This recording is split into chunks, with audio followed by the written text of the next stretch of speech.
사순절은 그리스어 테살코스테를 번역한 말입니다. 40일간의 기념일이라고 하는 그러한 의미입니다. 사수는 40일을 뜻하는 한자 말입니다. 순이 10을 의미하고 사수는 40일을 의미하는 그런 단어입니다. 40일 동안 부활하신 주님을 만나기 위해서 준비하는 기간이 사순절 40일 기간입니다. 사순절을 시작하는 날이 성회 수요일, 거룩한 제, 거룩한 회라고 하는 의미인데요. 성회 수요일 혹은 제의 수요일, 오늘이 성회 수요일, 제의 수요일입니다. 오늘부터 부활절 전날까지 46일입니다.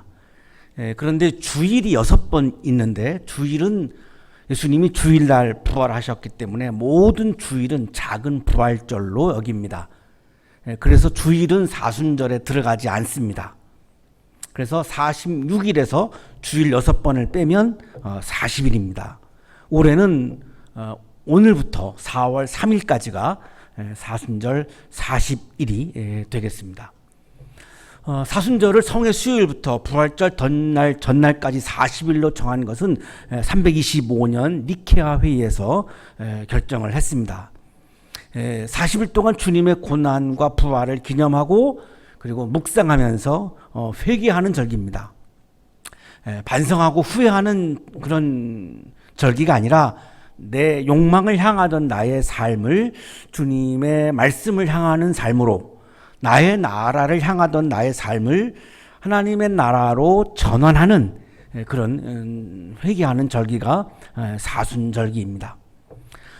부활하신 주님을 만나기 위해서 회개하고 회개를 통해서 주님과 더욱더 가까워지고, 그래서 부활절 아침 감격적으로 부활하신 예수 그리스도를 만나는 것입니다. 그래서 성회 수요일 예배 때에 전통적으로 제의 안수를 했습니다. 오늘 우리도 할 터인데요. 너는 흑이니 흑으로 돌아갈 것을 기억하라 라고 이야기를 하면서 제의 안수를 하게 됩니다. 오늘 우리가 사용하는 제는 전년도 종려주일에 사용한 종려나무 가지의 숯으로 만든 제입니다. 그것을 신자들의 이마에 십자가 상징을 그리게 됩니다. 성서에서 제는 부정한 것을 거룩하게 만든다라고 하는 의미를 가지고 있습니다. 성서는 크게 5가지로 나누어집니다. 율법서, 예언서, 성문서, 여기까지가 구약이고요. 그리고 복음서, 서신서, 신약입니다. 이렇게 5가지 영역으로 성서를 나누는데 모든 성서에 다 제 위에서 회개하는 장면이 나오고 있습니다. 율법 시대 때에 사람들은 죄를 씻을 때에 제를 사용했습니다. 민수기 19장 17절입니다. 그렇게 부정하게 되었을 때에는 붉은 암송아지를 불사른 제를 그릇에 떠다가 거기에 생수를 부어 죄를 씻는 물을 만든다. 오늘도 우리가 그런 제를 만들어서 죄를 씻는 의식을 하게 되는데요. 이거 율법 시대 때부터 이미 행했던 그런 전통입니다. 예언서 시대 때에도 제 위에서 회개하는 장면이 나옵니다. 요나서 3장 6절입니다. 이 소문이 니느웨의 왕에게 전해지니 그도 임금의 의자에서 일어나 걸치고 있던 임금의 옷을 벗고 굵은 베옷을 입고 잿더미에 앉았다. 이방인인데도 불구하고 이방인 지역에도 바로 이런 전통이 이미 있었음을 우리에게 보여주고 있는 그런 장면입니다. 성문서 시대 때에도 역시 금식하면서 죄를 뒤집어 쓰고 회개하는 장면이 나옵니다. 다니엘서 9장 3절입니다. 응답을 들으려고 나는 금식을 하면서 베옷을 걸치고 죄를 깔고 앉아서 하나님께 기도를 드리면서 간구하였다. 부정한 것을 거룩한 것으로 만든다라고 하는 의미를 제가 가지고 있기 때문에 회개를 할 때에는, 뭔가를 전환할 때에는 반드시 이렇게 제를 사용한 전통을 우리가 확인할 수 있습니다. 예수님 시대 때에도 제 위에서 회개하는 장면이 나옵니다. 마태복음 11장 21절입니다. 고라시나 너에게 화가 있다. 벳세다야 너에게 화가 있다. 너희 마을들에게 행한 기적들을 두로와 시돈에서 행했더라면 그들은 벌써 굵은 베옷을 입고 죄를 쓰고서 회개하였을 것이다. 이때도 죄를 뒤집어 쓰고 회개하는 전통이 이렇게 나오고 있습니다. 서신서에도 죄가 부정한 것을 거룩하게 만든다라고 하는 것을 우리가 확인하는 장면이 나옵니다. 히브리서 9장 13절입니다. 염소나 황소의 피와 암송아지의 죄를 더러워진 사람들에게 뿌려도 그 육체가 깨끗하여 져서 그들이 거룩하게 되거든. 부정한 것을 거룩한 것으로 전환시킬 때 죄를 뿌리는 의식을 통해서 그렇게 했던 것을 우리가 볼 수 있습니다. 그래서 이런 전통에 따라서 성의 수요일, 제의 수요일에 우리 교회는 제의 안수를 매년 그렇게 하고 있습니다. 이 사순절 기간 동안에는 금식, 선행, 구제 주로 이런 세 가지를 전통적으로 해왔는데요. 오늘 우리가 좀 세밀하게 보려고 하는 것은 금식입니다. 이 금식은 사도시대 때부터 이미 실행했던 그런 전통을 가지고 있고요. 금식을 통해서 그리스도의 고난을 기념하고 그리스도의 고난에 동참했던 것입니다. 금식을 하면 내 몸에 고통이 오죠. 그래서 어렴풋이나마 조금이나마 예수님의 고통을 내가 느끼기 위해 그런 의식이, 그런 경건 행위가 고난을 동참하는 금식이었던 것입니다. 예수님 당시에 가장 중요한 경건 행위는 세 가지입니다. 구제, 기도, 금식입니다. 오늘날에 우리는 이제 다른 것들로 대체가 되어 있지만 예수님 당시에는 구제, 기도, 금식이 가장 기독교 내에서 경건한 행위로 간주를 했습니다. 이게 마태복음 6장에 나옵니다. 이 세 가지 구제, 기도, 금식의 세 가지 공통점은 나의 욕망을 죽이는 것입니다. 고통스러운 거죠. 나의 욕망을 죽인다라고 하는 것 그 자체가 굉장히 고통스러운 거죠. 구제는 물질을 가난한 사람들과 나누는 거죠. 물질에 대한 나의 욕망을 죽이는 것입니다. 구제를 하면서 내가 더 많은 것을 가지려면 구제는 너무나 반대적인 거죠. 그러니까 구제를 하면서 물질에 대한 나의 욕심을 비우는 그런 경건 행위를 하는 겁니다. 기도는 나의 뜻을 주님의 뜻에다가 맞추는 거죠. 예수님이 겟세마네 동산에서 내 뜻대로 마옵시고 아버지의 원대로 하옵소서라고 기도하시고 예루살렘으로 입성을 하시죠. 나의 뜻에 대한 나의 욕망을 죽이는 겁니다. 모든 인간은 내 뜻대로 되기를 바랍니다. 내 뜻이 채택되기를 바라고 다른 사람들이 내 뜻을 따르기를 원합니다. 그거를 죽이려고 하니까 굉장히 고통스러운 거죠. 그러나 예수님께서 내 뜻대로 마옵시고 아버지의 원대로 하옵소서라고 기도하셨고 내 마음대로 하는 것은 아무것도 없다 이렇게 말씀하셨기 때문에 그 내 뜻을 죽이는 것이 진정한 그리스도인인데 기도를 통해서 하지 아니하면 본능적으로는 이거를 죽이는 것이 불가능하기 때문에 그래서 기도를 하는 것입니다. 금식은 음식을 먹는 것을 중단하는 거죠. 나의 자아에 대한 이기적인 욕망을 죽이는 것입니다. 음식을 끊으면 이건 내 생명이 죽습니다. 그 생명이 나죠. 자아죠. 내 자아를 죽이는 겁니다. 내 자아를 향한 이기적인 욕망을 죽이는 것입니다. 이게 바로 금식이 가지고 있는 상징성이죠. 그렇게 나를 죽이지 아니하면 부활하신 예수 그리스도가 내 안에서 살 수가 없습니다. 그러면 부활절 아침이 와도 우리는 부활을 경험하지를 못합니다. 부활을 경험하지 못하는 부활절은 아무런 의미가 없는 그냥 날짜에 불과한 것이죠. 왜 우리가 부활을 경험하지 못하느냐? 나를 죽이지 아니하면 내 안에서 예수 그리스도가 살 수 없기 때문입니다. 내 안에 내가 아닌 예수 생명이 살아야 이 땅에서 내가 하나님 나라의 기쁨을 경험할 수 있는데 이 경험이 이루어지지 아니하니까 자꾸 하나님의 나라를 죽음 이후에 하나님의 나라만 자꾸만 우리는 떠올립니다.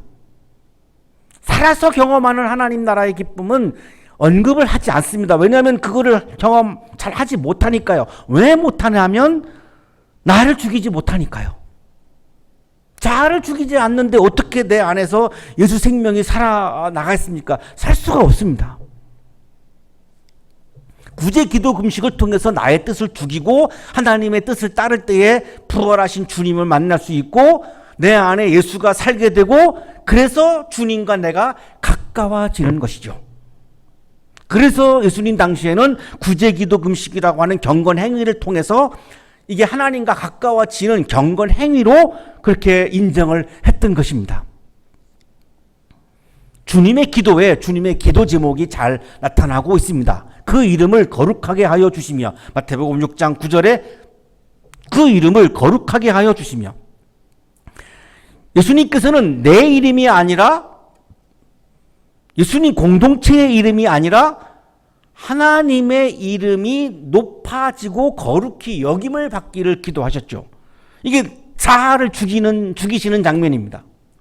신앙은 나의 이름을 높이는 것이 아닙니다. 신앙은 교회의 이름을 높이는 것이 아닙니다. 신앙은 하나님의 이름을 높이는 것이 신앙입니다. 나의 이름을 높이는 것은 뭐죠? 욕망입니다. 교회의 이름을 높이는 건 뭐죠? 욕망입니다. 예수의 이름을 높이고 하나님의 이름을 높이는 것을 우리는 신앙이라고 말하는 것이죠. 내가 어떤 것을 결정하고 선택할 것이냐, 자유입니다.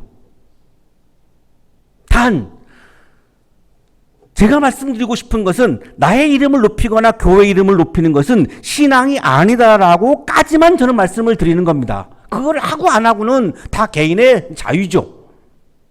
단 나의 이름을 높이면서 교회 이름을 높이면서 그것을 신앙이라고 하는 것, 신앙이라고는 말씀하지 마십시오. 그거는 성소적이지 않습니다. 예수님이 그렇다면 그 이름을 거룩하게 하여 주시며라고 왜 기도하셨겠습니까? 마태복음 6장 10절 그 나라를 오게 하여 주시며, 예수님은 나의 나라, 내 뜻대로 다 이루어지는 나의 나라를 기도하지 않으셨죠. 내 뜻이 다 하나도 이루어지지 않고 오직 아버지의 뜻, 하나님의 뜻만이 이루어지는 하나님의 나라가 여기에 오게 해달라고 기도하셨죠. 신앙은 나의 나라를 확장하는 것이 아닙니다. 모든 사람이 다 내 뜻대로 움직여주고 모든 공동체에서 내 뜻이 다 반영이 되고 내 뜻이 다 받아들여지고 해서 나의 나라를 확장하는 것은 신앙이 아닙니다. 그것은 욕망입니다. 교회를 확장하는 것은 신앙이 아닙니다. 하나님의 나라를 확장하는 것을 우리는 신앙이라고 부르는 것이죠. 그 뜻을 하늘에서 이루어심 같이 땅에서도 이루어 주십시오. 마태복음 6장 10절입니다. 신앙은 내 뜻을 주장하는 것이 아닙니다. 하나님을 따르는 것을 우리는 신앙이라고 말합니다. 어떤 한국의 그리스도인들은 내가 교회 생활을 열심히 하는 것으로 자꾸 본인이 신앙이 좋다라고 스스로 그렇게 말씀을 하시는데요. 신앙이 좋다라고 하는 개념은 교회 생활을 열심히 하느냐 안 하느냐의 차원이 아니라 내가 하나님의 뜻을 따르고 있는가, 내 뜻을 고집하고 있는가, 이거를 가지고 이 척도를 가지고 재는 것이죠. 하나님의 뜻을 따르는 것을 우리는 신앙이라고 말하는 겁니다. 금식은 바로 이렇게 아버지의 이름을 높이고 하나님의 나라가 여기에 도래하기를 소망하고 하나님의 뜻이 이 땅에서 이루어지기를 바라면서 그러려면 나의 자아를 위한 욕망을 비워야 가능하기 때문에 금식은 바로 나의 자아를 위한 욕망을 비우는 상징적 행위입니다. 따라서 나는 40일 금식 기도를 했습니다. 그것만으로는 아무런 의미가 없습니다. 며칠을 금식했느냐라고 하는 것은 중요하지 않습니다. 그 금식을 왜 했는가, 어떻게 했는가가 중요한 거죠. 내가 40일을 금식 기도했다고 자랑한다면 이미 그거는 신앙적이지 않습니다. 오늘의 성서일과는 바로 제3 이사야가 금식에 대해서 하신 말씀입니다. 어떤 금식이 진정한 금식이고 어떤 금식이 하나님이 기뻐하시는 금식인가를 말씀하고 있습니다. 여기에서 며칠을 했는가는 전혀 다루지 않고 있습니다. 목소리를 크게 내어 힘껏 외쳐라. 주저하지 말아라. 너의 목소리를 나팔 소리처럼 높여서 나의 백성에게 그들의 허물을 알리고 야곱의 집에 그들의 죄를 알려라. 하나님께서 예언자에게 주시는 말씀이 죄를 크게 외치고 알리라는 것입니다. 예언자 입장에서는 난처하죠.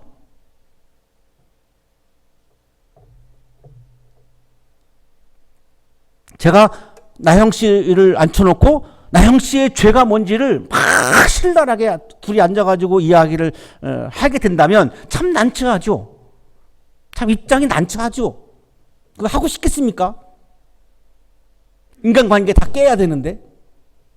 이 예언자도 마찬가지죠. 이거를 많은 대중들 앞에서 공적으로 하라는 말씀이거든요. 죄를 알려라. 그것도 목소리를 크게 내서 외치라 해요. 굉장히 난처한 거죠. 그러나 하나님의 명령이니까 하지 않을 수도 없습니다. 이게 예언자의 고뇌죠.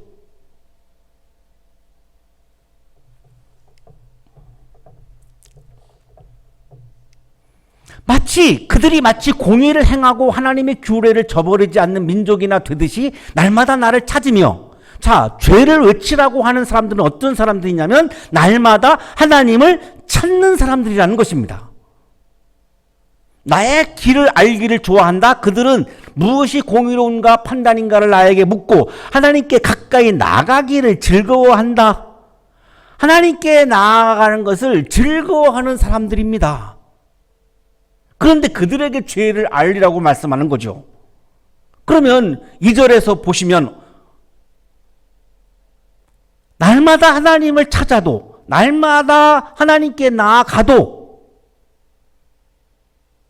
소용이 없다는 것이 나오죠. 그게 다가 아니라고 하는 게 나오죠. 하나님께서 예언자에게 죄를 알리라고 하는 사람들은 날마다 하나님을 찾는 사람들입니다. 하나님께 가까이 나가기를 즐거워하는 사람들입니다. 정중호 교수의 주석입니다. 요즘 말로 바꾸면 주일 잘 지키고 열심히 공부하며 예배에 부지런히 참석한다는 것입니다. 교회 생활을 잘하는 사람들이라는 것입니다. 그들에게 죄를 외치고 죄를 알리라는 거죠.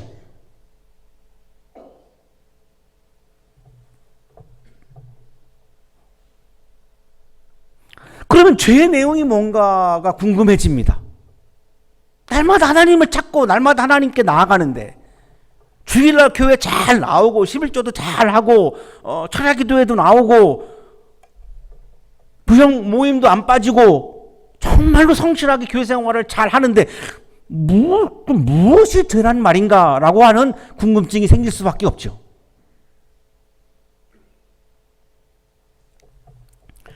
주님께서 보시지도 않는데 우리가 무엇 때문에 금식을 합니까? 주님께서 알아주시지도 않는데 우리가 무엇 때문에 고행을 하겠습니까? 너희들이 금식하는 날 너희 자신의 향락만을 찾고, 자, 첫 번째 죄가 나오죠. 너희 자신의 향락만을 찾고 금식은 하는데 향락을 찾으면서 나의 즐거움을 위해서 이웃에게 피해를 주는 금식은 하나님께서 외면하는 금식이라고 말씀하는 겁니다. 소용이 없다는 겁니다. 그건 아무리 40일을 해도. 일꾼들에게는 무리하게 일을 시킨다. 두 번째, 하나님이 외면하는 금식. 두 번째는 금식은 하는데 금식을 하면서 일꾼들에게 무리한 일을 시키고 노동력을 착취하고 인간을 존중하지 않는다는 것이죠. 인간을 존중하지 않으면서 하는 금식, 백날을 한다 할지라도 하나님이 외면하는 금식이다, 이렇게 말씀하는 거죠. 죄의 내용이 뭐죠? 나의 즐거움을 위해서 이웃에게 피해를 주는 것, 인간을 존중하지 않는 것, 이게 지금 죄의 내용으로 지금 나오고 있습니다. 이런 죄를 범하면서 하는 형식적인 금식, 의례적인 금식은 아무런 소용이 없다는 것입니다.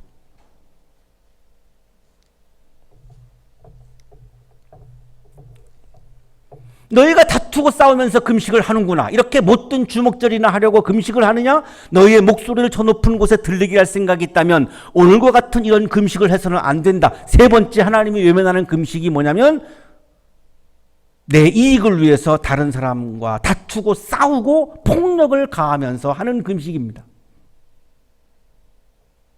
일주일 내내 세상에 살면서 다른 사람들을 공격하고 폭력을 써가지고 다른 사람들한테 상처를 주고 생명을 존중하지 않고 와가지고 나는 금식한다. 교회에 와서 금식한다. 그 소용없다는 겁니다. 하나님은 그런 금식 받지 않는다는 거죠.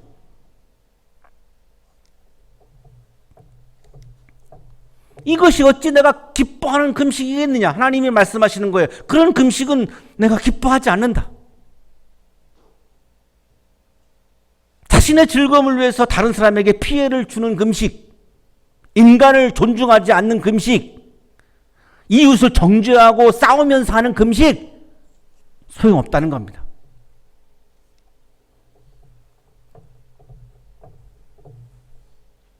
왜 이런 말씀을 주실까요? 이 3이사야서는 바벨론의 포로로 살다가 다시 고향으로 돌아와서 제2성전을 짓고 예배가 회복되었죠.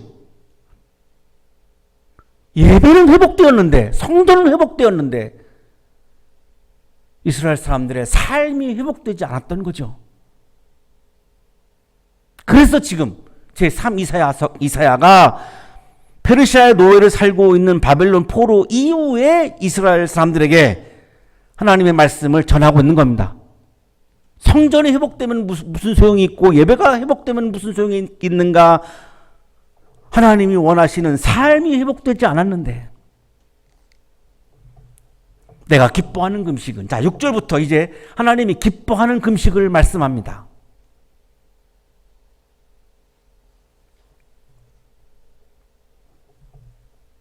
저는 어려서부터 목회자 가정에서 자라서 사순절 40일 동안 금식을 해서 그 금식 밀을 모아서 어려운 사람에게 나누어 주는 것을 어릴 때부터 훈련을 받고 자랐고, 일반 교회에서 목회할 때는 한 해도 안 빼놓고 그래서 그런 훈련을 받았기 때문에 그렇게 실행을 했습니다.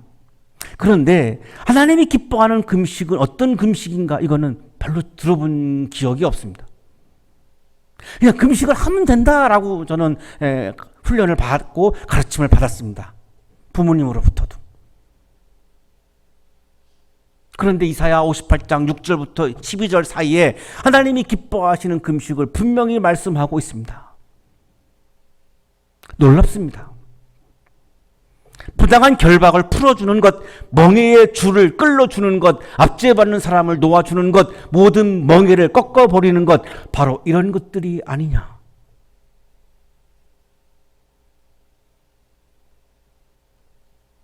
한 번도 저는 신앙 훈련을 받을 때 들어보지도 못한 내용이에요.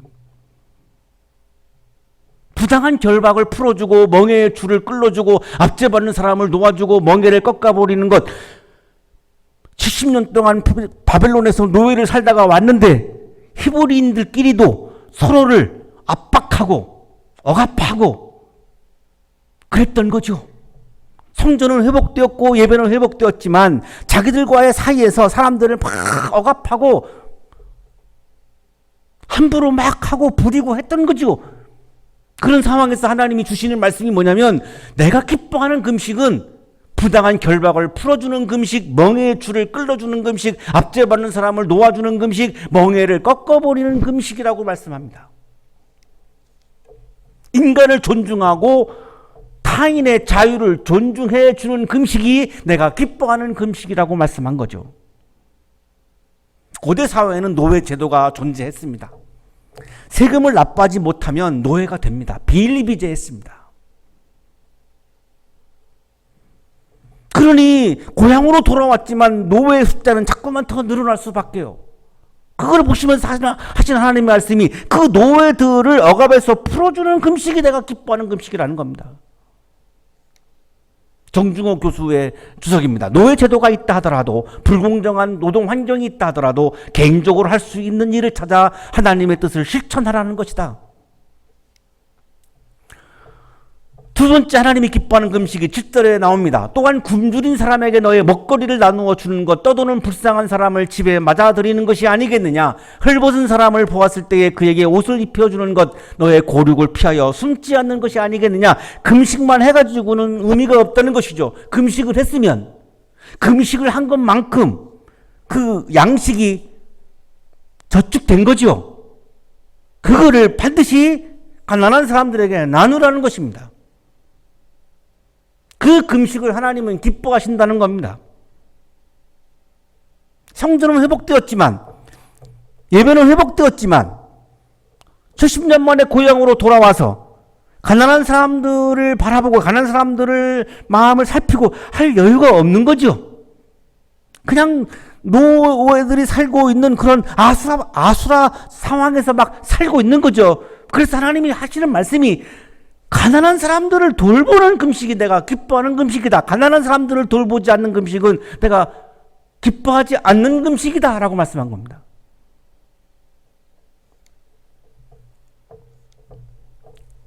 불쌍한 사람을 환대하는 금식, 헐벗은 사람에게 옷을 나누어 주는 금식, 약한 사람들을 외면하지 않고 함께 나누는 금식이 하나님이 기뻐하는 금식이라고 말씀하는 거죠. 인간을 존중하고 자유를 선물을 주고 먹을 것이 없는 사람들에게 먹을 것을 주고 입을 것이 없는 사람들한테 입을 것을 주는 그 금식을 하는 사람들에게는 하나님께서 복을 주신다고 말씀합니다. 그런 하나님이 기뻐하는 금식을 하는 사람들에게 주시는 복이 8절부터 나옵니다. 그리하면 내 빛이 새벽 햇살처럼 비칠 것이며 내 상처가 빨리 나을 것이다. 치유의 복이 있다는 것입니다. 주님의 영광이 내 뒤에서 호위할 것이다. 지켜주시는 복이 있다는 것입니다. 이 치유의 복과 지켜주시는 복이 하늘에서 아래로 뚝 떨어지는 게 아닙니다. 정중호 교수의 주석입니다. 하나님이 무엇을 내려주시는 것이 아니라 올바른 금식을 하는 성도들 스스로가 이러한 모습으로 변화된다는 것이다. 치유가 있는 존재로, 지켜주심이 있는 존재로 존재가 변화가 된다는 것입니다. 왜? 그 금식을 통해서 내가 경건 훈련을 이미 했기 때문에 그 훈련을 통해서 나의 존재가 자연스럽게 변화되어지는데 어떤 존재로 변화되어지는가? 치유가 이루어진 존재로, 하나님이 지켜주시는 존재로 내 존재가 바뀐다는 겁니다. 이게 하나님이 주시는, 하나님이 기뻐하는 금식을 하는 사람들에게 주시는 복이라는 것입니다. 그때 내가 주님을 부르면 주님께서 응답할 것이다. 하나님이 기뻐하시는 금식을 하는 사람들에게는 응답의 복이 있다는 것입니다. 응답을 받는 존재로 존재가 변화된다는 것입니다. 내가 너의 정성을 굶주린 사람에게 쏟으며 불쌍한 자의 소원을 충족시켜주면 너의 빛이 어둠 가운데서 나타나며 캄캄한 밤이 오히려 대낮같이 될 것이다. 빛의 복이 있다는 것입니다. 세상을 빛나게 하는 존재로 변화된다는 것입니다. 주님께서 너를 늘 인도하시고 메마른 곳에서도 너의 영혼을 충족시켜 주시며 너의 뼈마디에 원기를 주실 것이다. 너의 뼈마디에 원기를 주실 것이다. 하나님이 기뻐하시는 금식을 하는 사람들은 힘이 생겨서 나에게 다가오는 어려움들을 이겨낼 수 있는 힘이 있어서 그 어려움들을 이겨내는 존재로 존재가 변화되는 복이 있다는 것입니다. 세상에서 경험하는 많은 아픔들, 상처들, 절망들, 이것들을 부여잡고 우리는 오늘도 하루하루 살고 있습니다. 이것이 하루아침에 사라질 수가 없습니다. 반드시 나의 삶에서, 나의 인생에서 부딪혀야 되고 경험해야 하는 아픔이요 상처와 절망입니다. 중요한 것은 이거를 이기는 것인데 이것을 이기려면 힘이 있어야 가능합니다. 이것들과 싸워서 이기려면 내가 힘이 있어야 가능하죠. 내가 가지고 있는 힘만으로는 도저히 이길 수 없는 어마어마한 벽입니다. 어떻게 이것을 이길 것인가? 너의 뼈마디에 원기를 주실 것이다. 하나님이 나에게 원기를 주셔야 이거를 이기는 존재로 내가 변화될 수 있습니다. 누구에게 원기를 주는가? 하나님이 기뻐하시는 금식을 하는 사람들에게 이 원기를 주신다고 말씀합니다. 성서 주석가 존 왓츠의 주석입니다. 만일 기도가 응답되기를 바란다면 그들은 자기들의 방식대로 금식해서는 안 된다. 하나님께서 정하시고 존귀하게 하시는 예배 방법은 자기 가슴을 치며 금식하는 허식과 자기 비하가 아니라 문제들을 극복하는 행동이다. 하나님을 기쁘시게 하기 위해서는 잘못을 인정하고 잘못을 행하는 것을 제지하고 희생자들을 도와야 한다. 하나님은 예배자들의 기도를 듣고 응답하실 것이다. 고통당하는 사람을, 아픔을 겪는 사람들을 외면하는 금식 기도는 아무런 소용이 없습니다. 사순절을 맞이해서 우리가 예수님이 고난에 동참한다라고 하는 것은 오늘 내 주변에 고통을 당하고 있는 사람들, 아픔을 겪고 있는 사람들, 절망을 겪고 있는 사람들, 인간으로서 존중을 받지 못하고 무시당하는 사람들, 인간성을 확보하지 못하는 사람들, 이 사람들을 바라보며 내가 긍휼한 마음을 갖고 그들이 그것을 이길 수 있도록 내가 도와주고 내 삶을 함께 나누고 그들이 자유를 회복할 때까지 내가 할 수 있는 것들을 최선을 다해서 해주는 금식이 하나님께 응답되는 금식이라고 주석하고 있습니다. 오늘부터 사순절이 시작됩니다.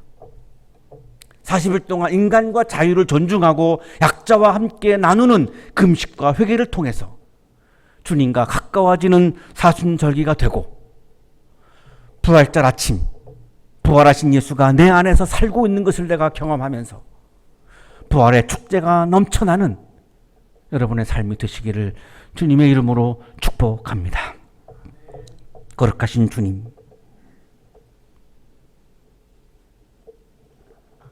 연약한 사람들을, 아픔을 당하는 사람들을, 고난을 당한 사람들을 외면하고 살아왔음을 고백합니다. 예수 그리스도의 고난을 묵상하고 예수 그리스도의 고난에 동참하고자 오늘 결단하는 이 시간, 우리들의 마음속에 아파하는 사람들, 고통받는 사람들, 힘들어하는 사람들의 그 아픔을 조금이라도 느낄 수 있는 그런 영적인 감성을 우리에게 허락하여 주셔서 40일 동안 아픈 사람들과 그 아픔을 함께 나누는 거룩한 사순절기가 되어서 주님과 더욱더 가까워지는 부활의 축제가 충만한 그리스도인의 삶이 되게 하여 주옵소서.